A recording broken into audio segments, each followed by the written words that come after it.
Hey folks, thanks for joining us today on Classic Mini DIY, brought to you by 7 Enterprises.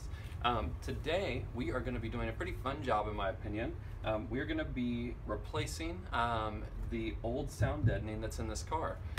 So the sound deadening was put in here right when the car was painted, and it's just not holding up too well. Some pieces are staying in pretty good, but other pieces are just coming right out of the car and just really not holding up the way I like it to. So what I'm going to be doing is I purchased some tar mat. It's butyl tar, and laying that down on top of the stuff that already exists in some places, and then in some places I had to repair some of the rust. So those will be getting replaced entirely. But it's going to be a pretty fun job. It's pretty straightforward. It does take a little bit of time, and it is a little messy. So just kind of come prepared for that, and let's go ahead and get started. All right. So as you can see, this job does require you to have the interior removed out of your car. If you're unsure of how to do that, or you have any questions, or just kind of want to see how it's done, I do have another video showing exactly how to take the carpeting interior out of the car. You can find that in the description below, and I've got a link that should be, somewhere up here somewhere. So to get started, what you're going to want to do is prepare the surface for the new sound deadening. We have some old sound deadening on here that's sticking on really great, so I'm going to leave that. I don't want to take any of that off, but in some of the areas there were rust, so I have sanded that down and then added a layer of Por 15. Por 15 is an extremely strong rust preventative. You can find that in the description. I've got links to that, and that will make sure that there's a clean, rust-free surface that you can apply to. Once you have that Por 15 and your surface prepped, you're going to want to clean it down really good, make sure there's no debris. Otherwise, your new sound deadening is not going to really adhere properly to the surface that you're putting it on. So for this job, I strongly recommend having a box cutter, one with a blade that you can replace, because this is going to be a really messy job. Some people like to use gloves on this job. I'm not one of them. I don't like how the gloves stick to the tar underlayment. It gets really annoying after a while. So that's just me, but it is messy, so some people prefer to have gloves on for this. Other than that, you're just going to need a good bit of patience to get started. So I'm going to cut a little bit of the sound deadening out, and I'm going to start showing you exactly how to lay it in here. Okay, so this is the underlayment that I bought. It's 80 mil. It's sold by Amazon. It's actually really affordable. It's about 85 square feet, and it was only 60 bucks. Dynamat, it's pretty much the same concept. It's got a tar underlayer here, which has got a covering on it to protect it, and then a top layer which is not sticky. This is what will be facing up. I think the Dynamat is a little overpriced for what it is. It does do a good job, but there are lots of alternatives like this that'll work just fine. I opted for the black coloring so that I can cover up all of the shiny silver. And we'll have a nice black underside of the car, and I think it'll look much nicer. So as you can see, I cut a smaller piece here to get started, and the main thing you want to do is make sure you get it into every single little crevice that you can. Some people recommend using a roller. I didn't buy one for this job, but they do work really well. I've got a link to that in the description as well. And it allows you to actually just kind of roll on the surface and really press down.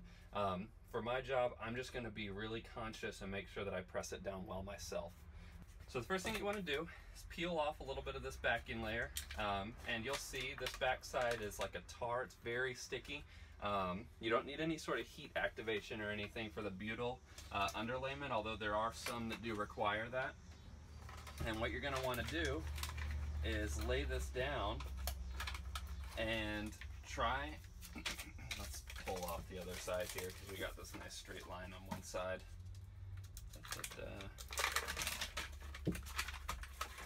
And so you are going to lay this down and make sure every little bit of it sticks real nice to exactly where you want it, because honestly, once it goes down, you're going to have a really hard time getting it back up.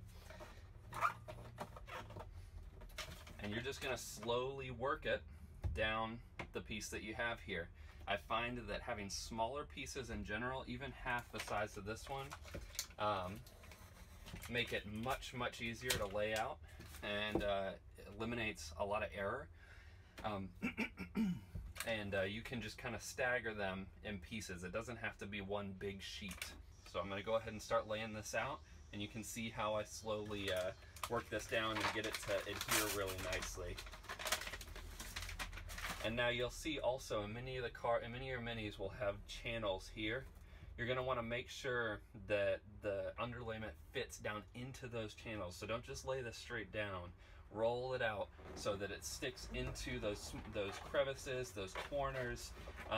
You want this to be as close to complete coverage inside the body of your car, and that will help prevent rust, water accumulation, things of that nature from happening in the future. It's very important.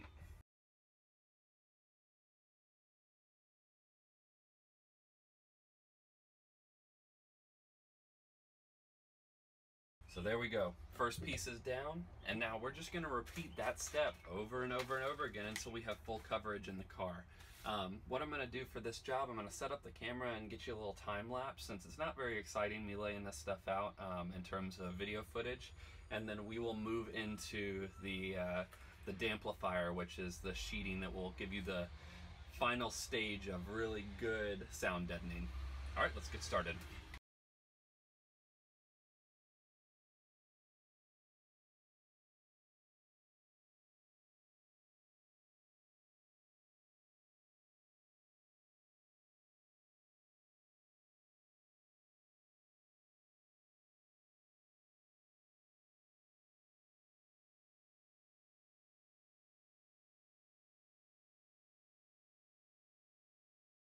All right, so we got that underlayment in. Now that underlayment is only for body reverb and vibrations in the body metal. The next thing that we need to put into the car if we want full sound deadening is an underlayment. And that underlayment generally is a closed cell foam. What I have here is made by Second Skin. It was $75 for 9 square feet. It's a little, it's more affordable than some of the stuff out there, but it's definitely not the least expensive. But what it is a full foam mat, and this mat is going to absorb a ton of extra sound in your car. It's really going to go the extra mile in terms of the sound deadening that you're looking for. So to get this in, this is not something that you are going to glue in. You're not going to use any sort of adhesive. This just lays in the bottom of your car in the floor pan here. So we're going to go ahead and cut 2 pieces out. The 9 square feet should be enough to cover the front. Hopefully it's enough to cover the back as well, but if not, we might need 2 sheets of this, which means it's about $150 all said and done. So I'm going to go ahead and get this first piece cut. Basically, you just want to cut it to the shape of your wheel well in the front and get it fit in there. Alright, so here we are inside the car. We are going to start laying that underlayment in here. You may notice that I did take out my heater. This is not something I showed in the video. I will be doing a video on how to remove this in the future. However, for a quick reference guide, there are 4 bolts on this heater. There are 2 bolts that sit in the front, and then there's actually a captive post bolt on the back, and they're right back here underneath your speedometer. And once you undo those 4, it should come down pretty easily unless there's a lot of wires, anything in the way. But that's separate video. Hope to cover that in the future. Alright, so as you can see here, I'm kind of rough dry fitting it right now. I'm going to use my box cutter to cut this out. I want to cover as much as I can up here. There's a lot of noise that comes from the front of the car, especially in the firewall area and underneath your feet. The way you want to cut this out and make sure it fits is you lay it in here, you find the edge of the area that you want to cut it to shape of, and you want to cut as little at a time as possible. So we're going to make one big cut down here on the bottom to get our first piece. Alright, we'll set this roll out here so we can use that later. And now let's kind of feed this in here and get it dry fitted. Now this underlayment is incredibly thick, so I am confident that this is going to provide us quite a bit of sound deadening potential. So as you can see, I'm cutting in a crease here, and what that does is it allows it to sit more flush inside, and so you might end up with a little overlay there, and you can cut off the excess on that overlay, and that'll just make that corner sit really nicely there. The next piece is to go ahead and move in over here. Fit around that angle. And now you want to make sure that your pedal is going to be able to actuate all the way down. And ours is, I think I'm going to cut a small hole right where it's setting down here, just to be safe. Now that probably was not necessary, but it does make me feel a little better. That gives me the full range of motion of my pedal.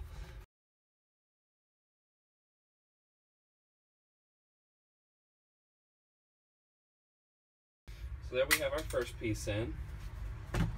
Probably going to trim off this edge here so it sits a little bit more flush. And then we're going to match this on the other side and do a similar piece on the other side.